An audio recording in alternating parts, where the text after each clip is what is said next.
Alright guys, Murph's here, and today we're going to be talking about home defense rifles.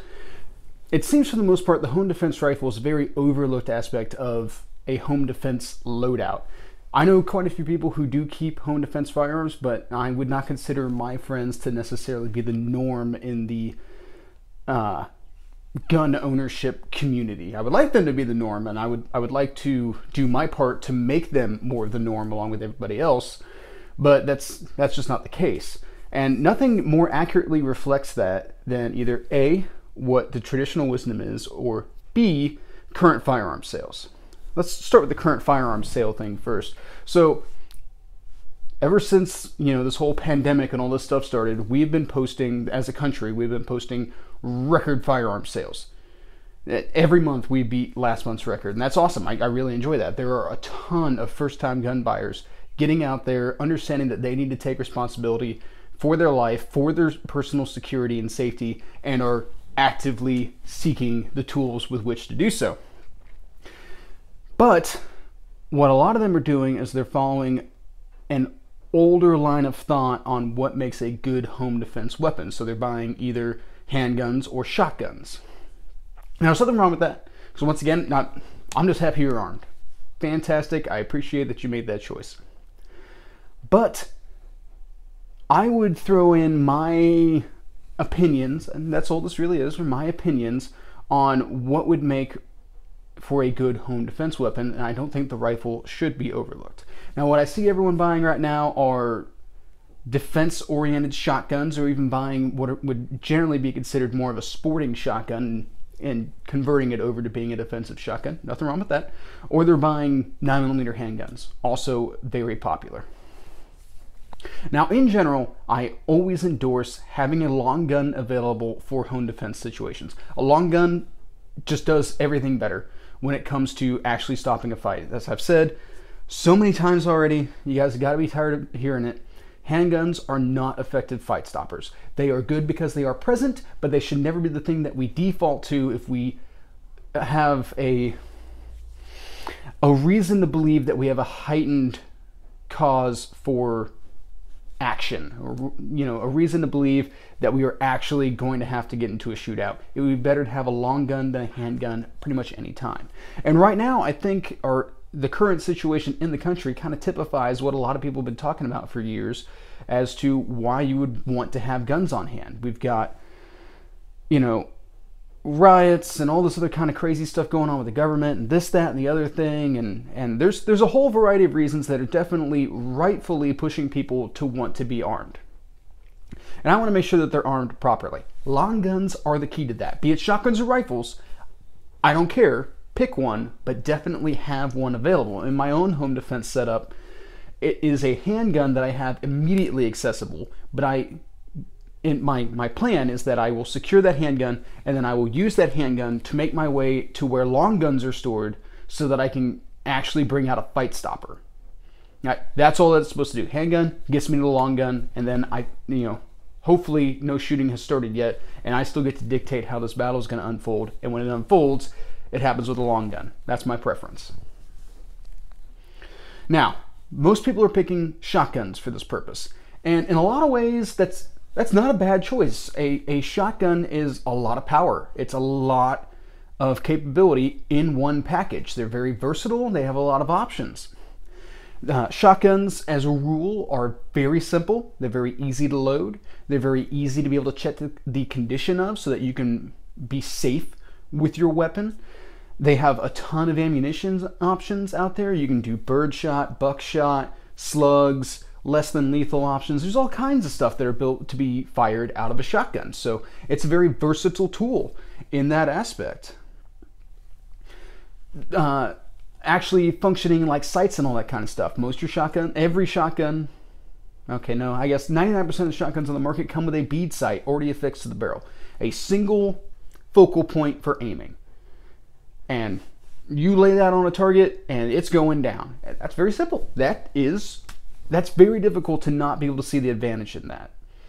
Especially when you're talking about a first-time gun owner who does not maybe have as much experience with firearms, or is definitely never necessarily trained with one to keep themselves alive with it. Simplicity has very obvious advantages to it. I don't degrade that at all. I think that is a good and savvy choice. However, shotguns also do come with a couple of disadvantages. Now, the first, and I have to say the most important disadvantages, is sometimes things are so simple they're complicated. Now, case in point here. So, a shotgun is a single loading item, be it pump action or semi-automatic. We're not talking about magazine-fed shotguns because those are terrible choices for any type of home defense setup that you expect to keep loaded for any amount of time. Just, we're stopping that conversation right now, and I'll tell you this. If you think I'm being unfair, I want you to go ahead and think about the effect of spring pressure and tension on soft plastic shotgun shells. That's why magazine-fed shotguns are not effective in a home defense aspect. If you're running a competition or something like that, knock yourself out. Don't want to go too far down that rabbit hole there. The vast majority of shotguns are single loading. Now, when it comes to actually running a shotgun, that single loading aspect of it really slows it down a lot. That's a very slow way to reload. Now, in addition to that, it requires a lot of manipulation of very small things that have to be oriented in a specific direction to be able to fit into the magazine tube. This is where the simple, it's so simple, it's complex, or simple complexity comes into play.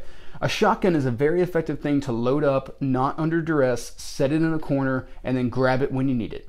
However, if that engagement lasts any longer than the number of shells that you have in that shotgun, or God forbid a malfunction occur, you've now got a problem, because it is not as easy to either A, reload, or B, clear malfunctions on shotguns in general. It's a little bit more of an involved process. It requires a lot of manipulation of both the gun and the ammunition source, and it's like that simplicity all of a sudden isn't so simple. And it comes to that when you first have to come to grips with the fact of, how do I reload this efficiently? And efficiency is a big thing. Now, most people would like to go along the route of, well, I shouldn't have to reload it. The fight should be over by then. And normally I would agree with you. In normal circumstances, in normal situations, we would be on the same page. You know, if you're looking at the classic example of a home defense type situation, where it being one or two burglars in the house, and you know, most guys, a lot of your old fuds will tell you, all you got to do is rack that shotgun and they'll go running. You hope they go running. And now you rack the gun so that not only that do they know somebody's in the house and that they're armed, but they have a good idea of where you're at as well. So just to kind of dispel that little bit of rumor right there, right off the bat, that is not to be relied on. Racking the shotgun is not going to end the fight on its own.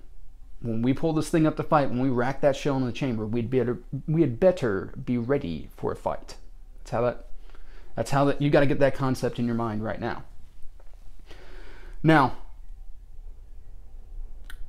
the reality of a lot of home defense situations is that these guys are coming in small groups, 3 to 5. I've seen quite a few videos where there are 3 people involved. So, well, that's fine. There's, 4 or 5 rounds in my shotgun right off the bat, so I can definitely handle 3 people. And that's if you hit with all those shells. Now, normally, once a shooting starts, as long as these guys aren't too dedicated to stealing your TV, they're going to leave. But now we run into the problem where, what if there's way more than 3 to 5 people? What if we have a pillage type scenario going on? We have a wave of those who do not wish us well at the door. Be it rioters, protesters, militants of some sort. These are realities that we're living in right now. You may actually have a protracted gunfight, and something that is kind of complicated to reload, but it's also rounds limited when it comes to capacity. And a protracted gunfight does not really sound like a good place for that at that point. Now, does it? Now, recoil. Most shotguns, recoil is pretty heavy. 12 gauge is definitely the #1 favorite shotgun in America, and for some people in your household, 12 gauge might be a little bit much of a gun. Be it a smaller woman small children, older occupants in your home, perhaps an elderly person of some sort, may not be able to withstand the recoil of a shotgun. Now, you could make some arguments that, we'll shrink the gauge, go with a 20 gauge, go with a 410. And they make a whole bunch of different types of shot shells for 410 home defense.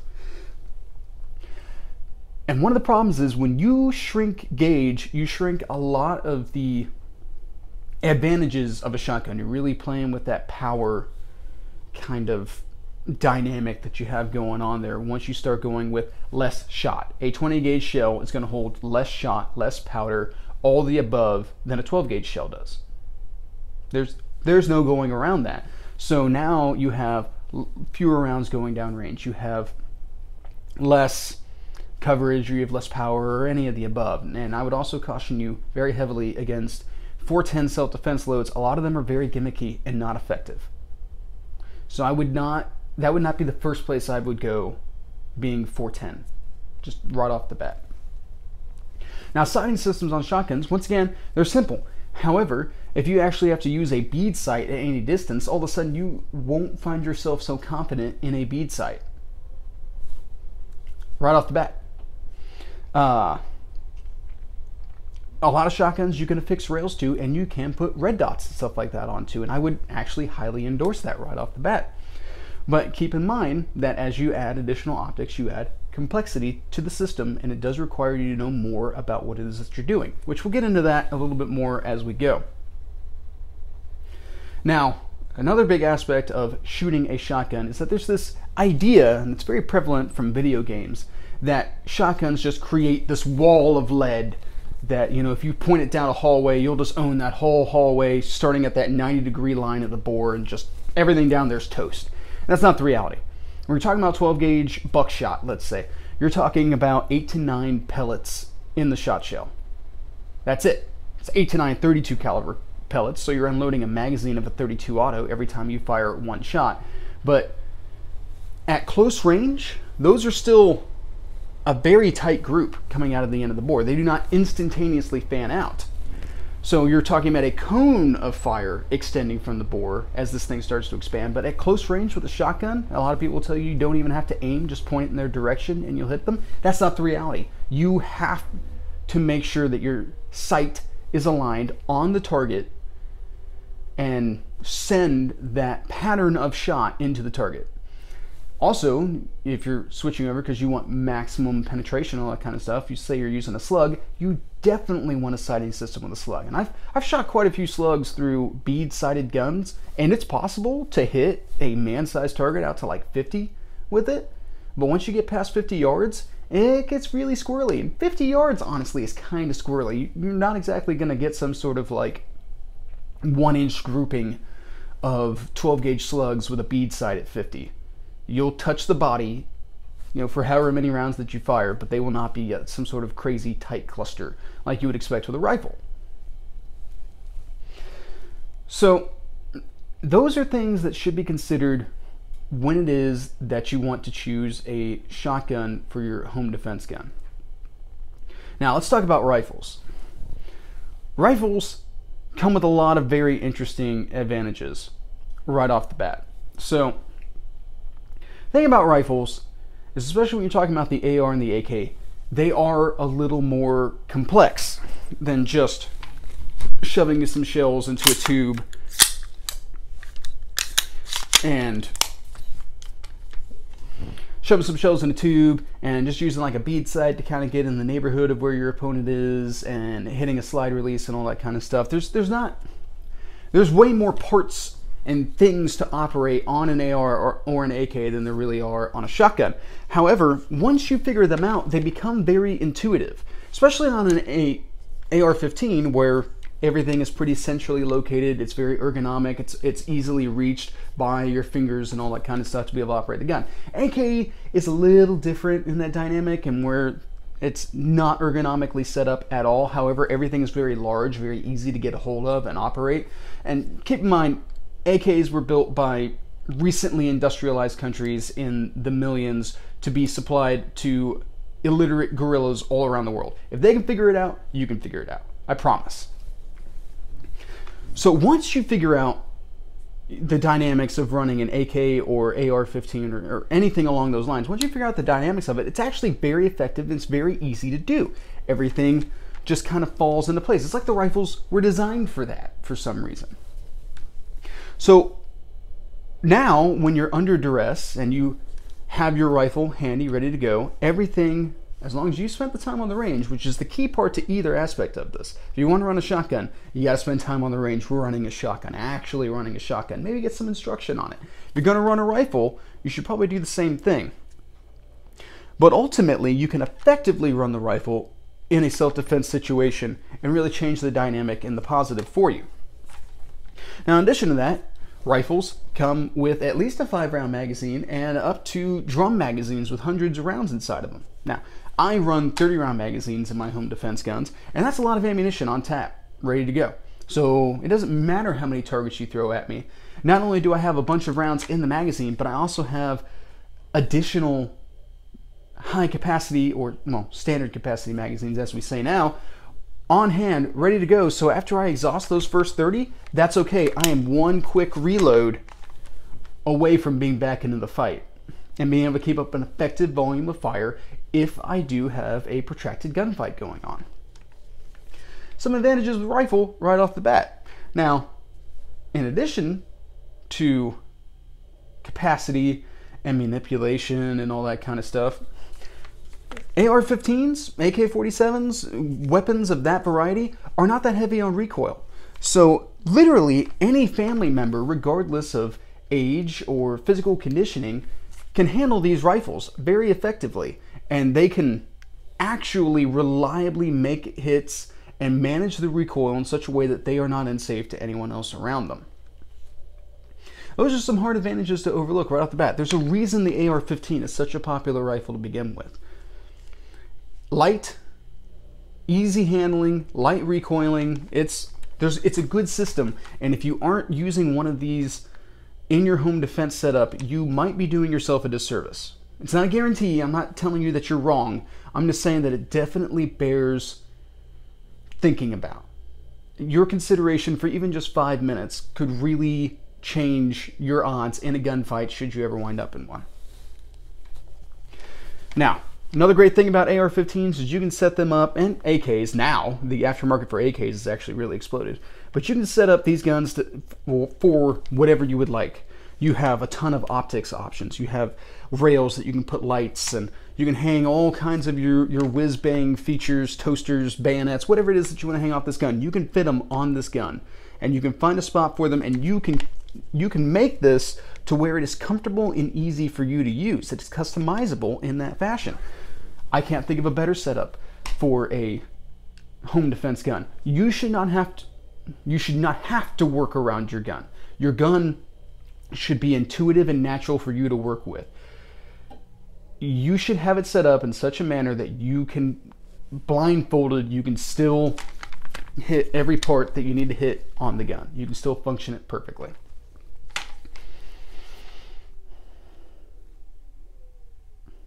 So, I've said all these really great things about the advantages of these rifles, but they do come with a couple of disadvantages. Now, first off, we have, I like to call it complex simplicity, right? So yes, I've got all kinds of pieces and parts that I need to move in order to be able to function the rifle, but once you learn them, they're in places that are very easy to reach, they're very easy to use. That is complex simplicity at that point. However, there is still a training curve with these guns. So you have to be able to understand how to use iron sights, how to be able to line up and zero the sights. Same with optics. If you have optics on the gun, you have to be able to understand how to operate the optics and zero the optics beforehand. It requires range time. It requires training. Now, something to keep in mind in a home defense type situation where the fighting is going to be very close, a front sight post superimposed on your target. If I had nothing else on this rifle but a front sight post, I could still effectively engage at close range. And we're talking 7 to 15 yards. I could still bring that front sight post up on somebody, put them on there, just no different than a shotgun bead a shotgun bead on a shotgun. I guess that's what I'm trying to say. The bead on a shotgun, do the same kind of thing, place it on someone's chest, and go to work. It'll work. It will not be precision by any means. I'm not telling you that you're going to snipe a guy through his eye at 300 with just your front sight post, but it's enough that if everything else on this rifle went down, or you just bought the rifle and found yourself in trouble, you could at the very least run off of your front sight post to be able to effectively engage. Now, one of the first things that anyone will bring up about rifles is going to be over-penetration. I'm going to tell you right now that you have an issue with over-penetration no matter what you pick. This does not go handguns, shotguns, rifles. It's all the same. You have to be concerned about what is beyond your target because there's a high probability that the bullet will pass through. It's a guarantee in rifles. It's pretty much a guarantee in pistols, and shotguns really aren't any better, especially depending on your load. If you're using buckshot, you could still have over-penetration, especially at close range. If you're using slugs, you're going to have over-penetration, regardless of range. If you're within the effective range of slugs, you're within the effective range of over-penetration. So if you're in an apartment building, you've got to figure out how to deal with this problem to begin with.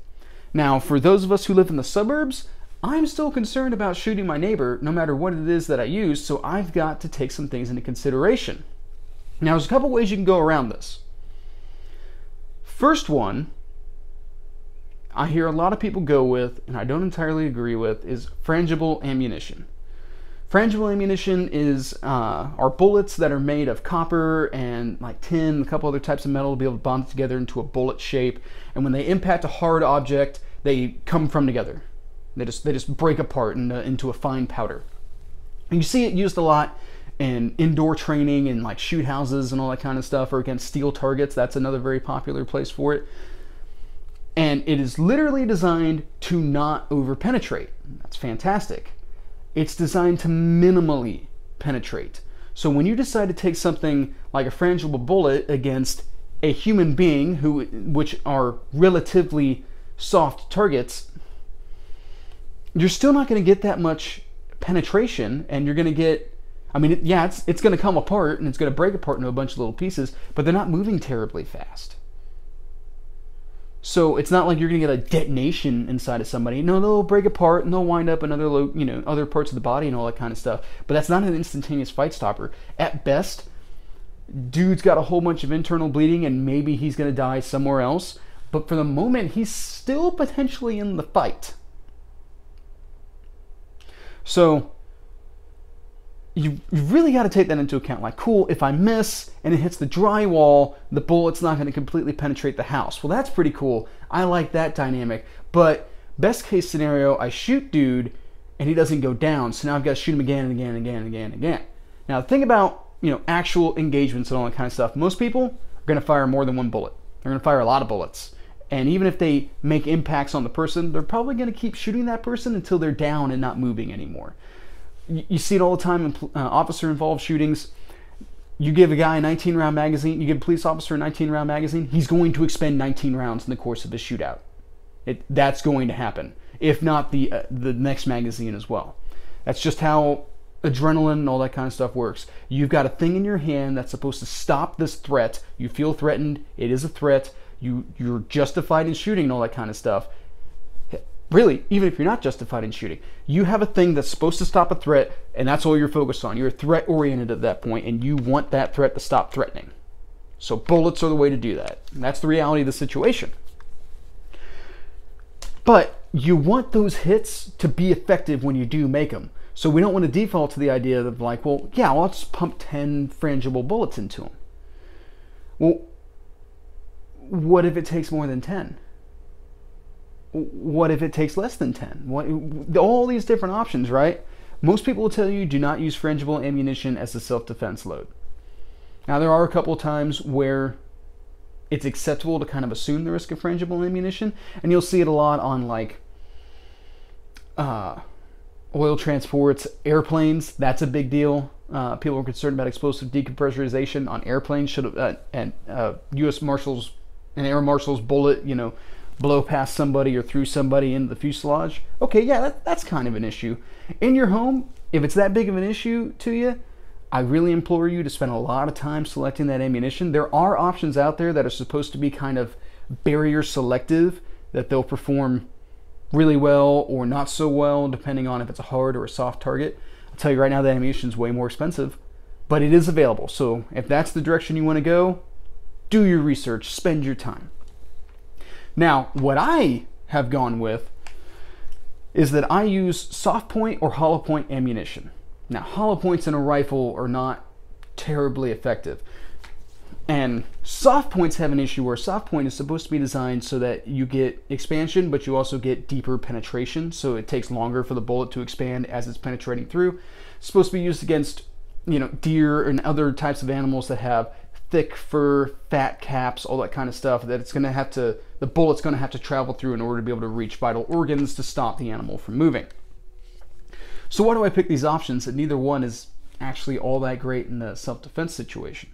Well, I select them because they are still an expanding type design, and what I'm looking to do is to either try to break that bullet up or to get it unseated as it passes through media. So instead of the bullet just ice picking right through somebody, I want to try my best to give it a situation that the bullet will destabilize inside of the body. It's still going to exit, it's still going to come out, but hopefully it's now flipping end over end instead of spinning in a nose first direction.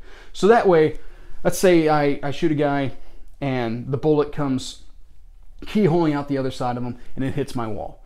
And maybe it punches into the bathroom and even makes an indent into the exterior wall, but it doesn't punch through the exterior wall.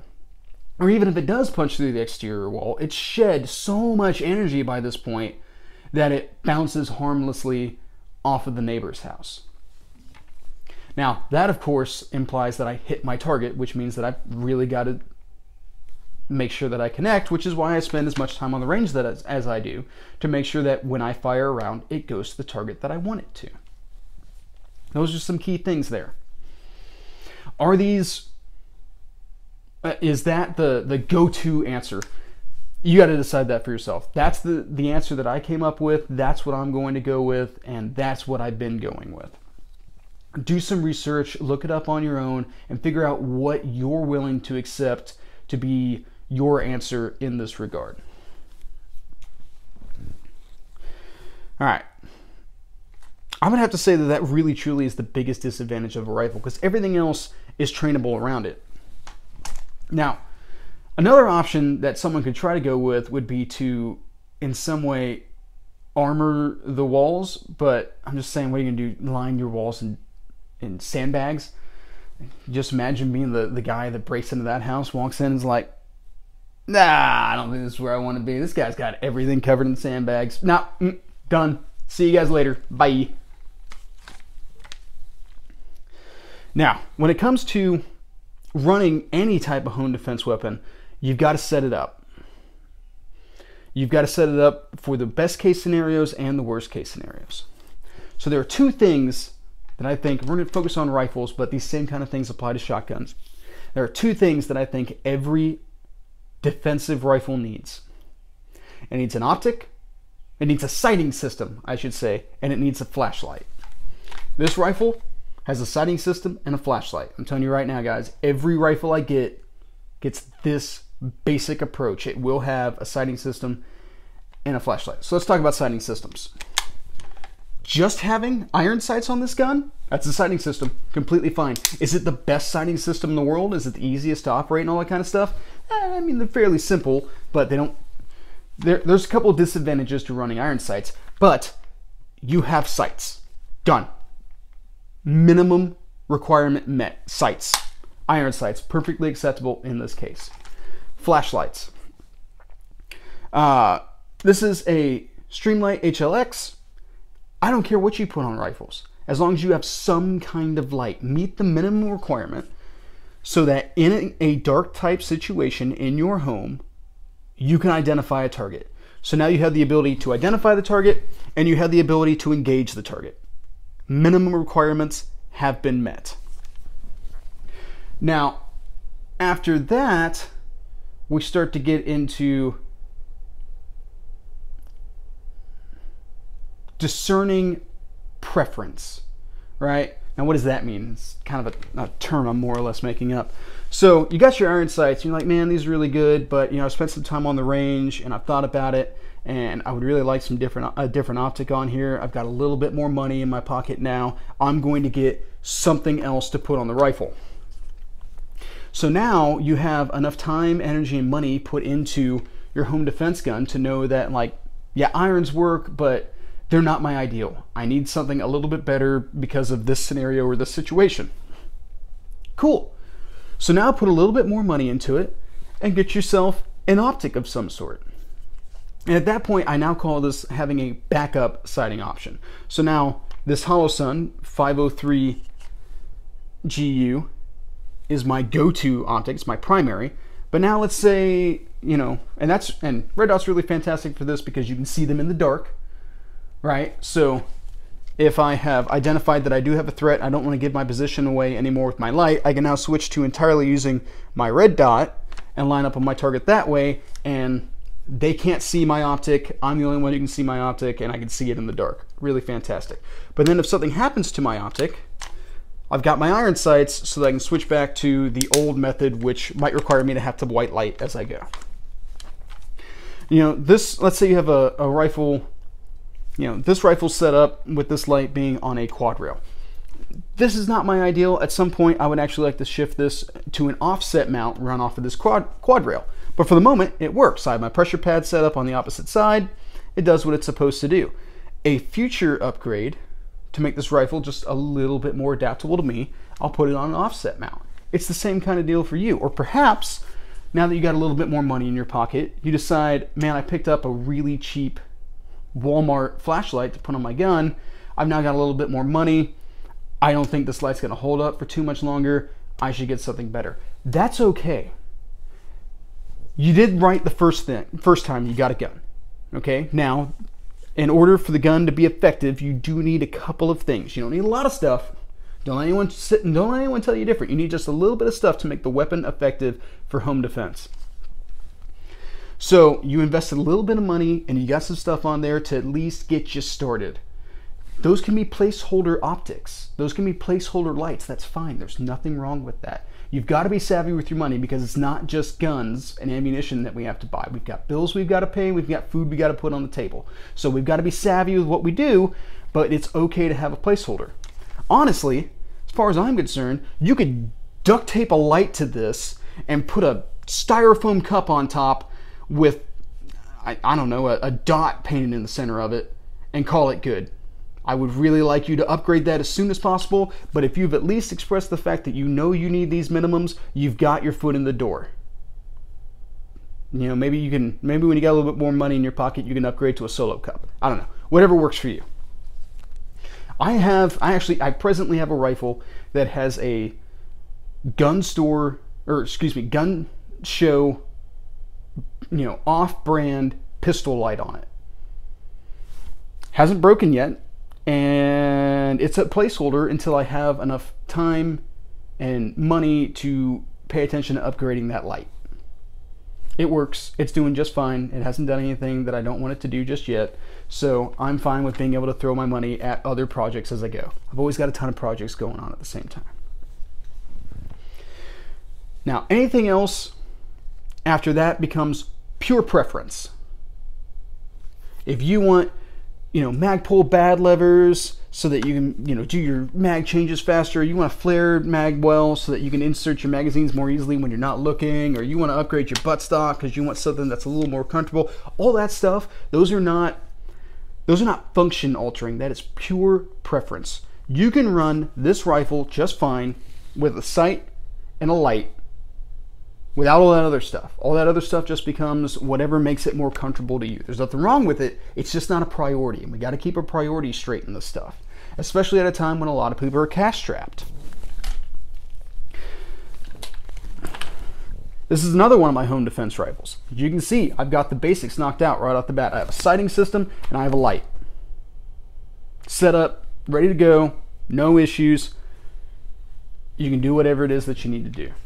Now, something else about lights. So you can get, like at Dick's Sporting Goods, they sell lights with a clamp that you can attach to a barrel.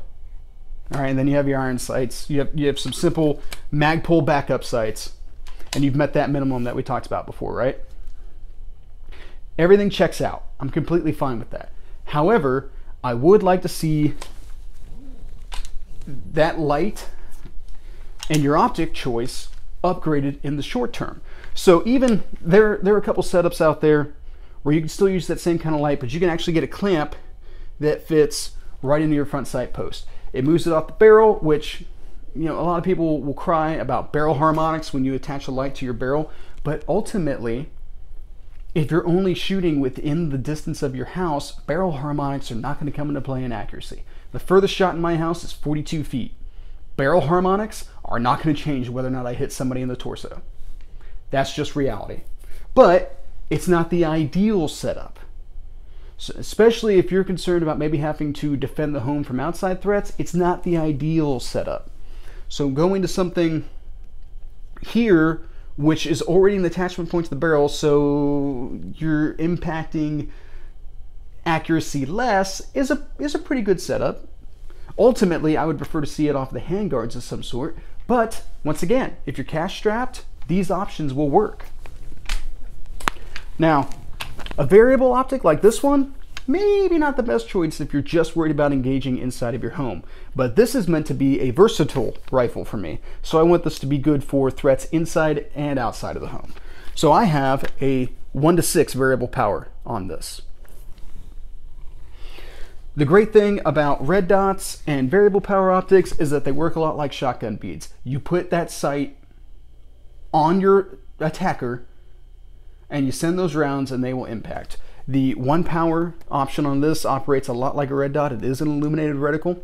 On both of these, I have a circle type reticle. So in this AR-556 that we previously reviewed in the Holosun 503 GU, I have a circle dot reticle similar to that of an EOTech. Great thing about that optic for home defense, you know, a single dot gives you a single point of reference to work off of.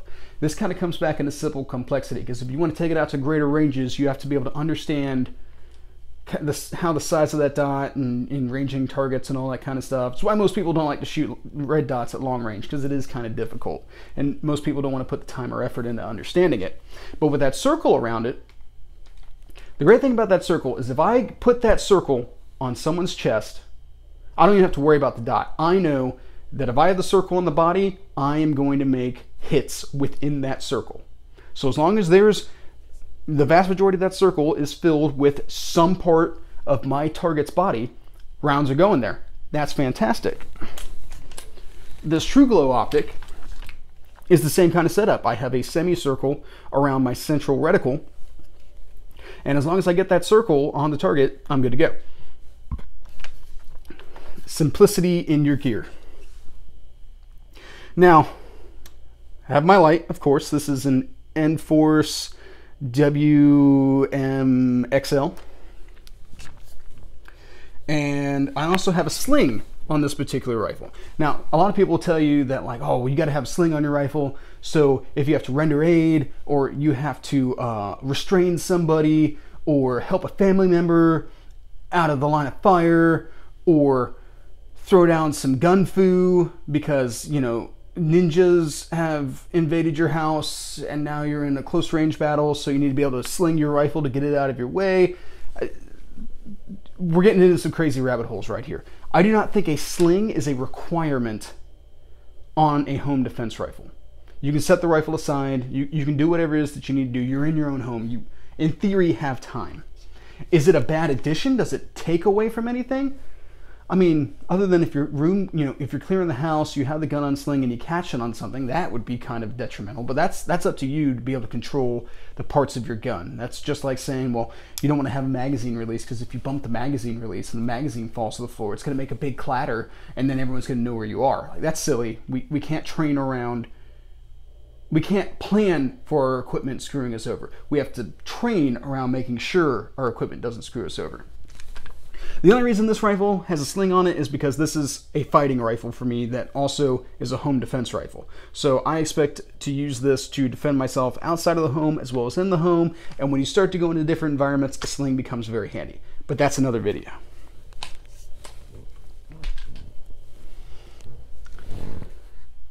So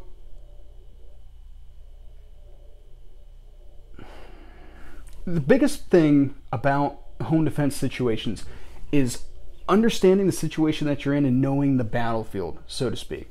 So if you just have a bead sight on a shotgun, well, yes, that'll get you working. I would consider that minimum requirement for sighting system on a shotgun would be a bead sight. But here's the thing about bead sights: you can't really pick them up in the dark. So if in your home defense concept you're like, well, I'm going to keep all the lights off and I'm going to cover the door and I'm going to call the police, I'm going to wait for them to arrive. Well, should someone try to come through that door, are you going to be able to reliably sight on them in the dark? Well, now I'm going to turn on my light so that way I can see everything that's going on, and maybe that, maybe I can angle the lights in such a way that that guy will come in and be blinded, and then I can bam, do my thing. That's fine. Figure out your planning. Work what you have available to you to your advantage. So like, this has a strobe on it. That gives me an option. Guy comes through the door, I can hit him with the strobe and then hit him with the 5.56 rounds. He's disoriented and now he's down. I have given myself the tools to be able to shape the battlefield how I want. So make sure that that's what you're doing as you select your home defense options. Otherwise, guys, that's pretty much what I got. So I hope this was helpful.